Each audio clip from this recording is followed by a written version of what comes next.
یاریەکانی خولیپلە دوی کوردستان لە سنووری پارێزگای هەولێر هەفتەی هەشتەمی لێپەڕێوە چوو. دوو یاری لە یەک کات ئەنجامدران، یانەی ڕواندوز لەسەر یاریگای خۆی میوانداری سنووری هاوسەی کرد. لا نیوە یەکەم و لە خولەکی چل سەعد ساڵح توانی ڕواندوز بە گۆڵێک پێش بخات. لا نیوەی دووەم یاریەکەش دوای تێپەڕبوونی 7 خولەک عەلی محەممەد لێدانی سزای بۆ ڕواندوز لەدەستدا. سەلاح عوسمانیش لێدانێکی سزای بۆ سنوور لەدەستدا. بەڵام دوای تەنها 2 خولە کۆڤان نەزمی ئەنجامەکەی بۆ زەردپۆشانی خاوەن ماڵ 2 هێندە لێ کرد.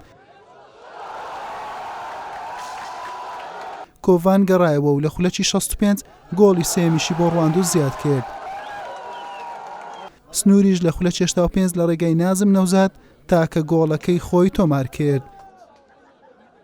یاریەکە لەگەڵ یانەیە چاو سنووری خۆت تۆزێک حساسێتی هەروەکو ئەو یاریەکە لەگەڵ یانەی چۆمان یاریمان کرد، بەڵام بە مجمەلی یاریەکە ئەو ڕۆمان باشتر بوو لەگە ئەو یاریەکە لەگەڵ چۆمان کردمان. تیپەکەم زۆر ئامادە بوو، ئەگەرچی لە 5 یاریزانی سەرەکیم بێبەش بووم بەهۆی کارتەوە، بەڵام ئەمڕۆ بۆ یاریەکە ئەمڕۆ تەنها 12 یاریزان ئامادە بووین، بەڵام بە شێوەی گشتی ئەو یاریزانانێکەوە لە سەرەتا یاریەوە دەستیان بە یاریەکە کرد، لە پێکاتی سەرەکی بوون هەمویان بە ئەرک و واجباتی خۆیان هەستان.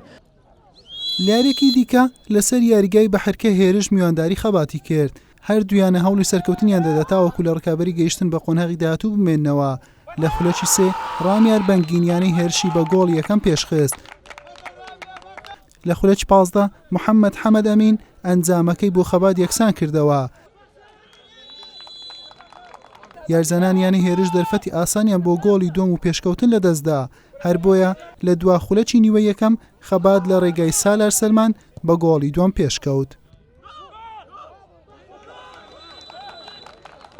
لا نیوەی دووەم هاوشێوەی نیوە یەکەم هێرش دەرفەتی باشیان بۆ ڕەخسەتاوەکو بێنەوە نێو کەشی یاریەکە و ئەنجامەکە یەکسان بکەنەوە، بەڵام بە ئاسانی لە دەستیان دەدا. لە خولە چێشتا ئیبراهیم فاضل گۆڵی سێمی خەباتی تۆمار کرد. لە خولەکی 90 سالار سەلمان گۆڵی دووەمی خۆی و چوارەمی خەباتی تۆمار کرد و کۆتایی بە یاریەکە هێنا. بەڕاستی دەستخۆشی لە هەموو لایەک دەکەین، لە هەندەرانی خەبات دەستخۆشی لە یاریزانەکان و ستاف لە هەمویان دەکەم. ئێمە پێویستمان بۆیە لە دوای یاری ڕەواندزیارەکە نەباتەوە، جات چ خەسارەبی چ بەرامبەربی، پێویستمان بەو نەتیجەیەمە. بەم شێوەیە دوای تێپەڕبوونی 8 هەفتە بەسەر یاریەکان زانکۆی جیهان هەفتەی ڕابردوو کۆتایی بە یاریەکانی هێنا و گەیشتنی بە قۆناغی داهاتوو مسۆگەر کردووە. ڕواندوزیش بە 14 خاڵ دووەم و خەبات بە 12 خاڵ سێمە. ڕکابەری بلیتی دووەمی گەیشتن بە قۆناغی داهاتوو لە نێوان ئەو دویانەی ماوەتەوە.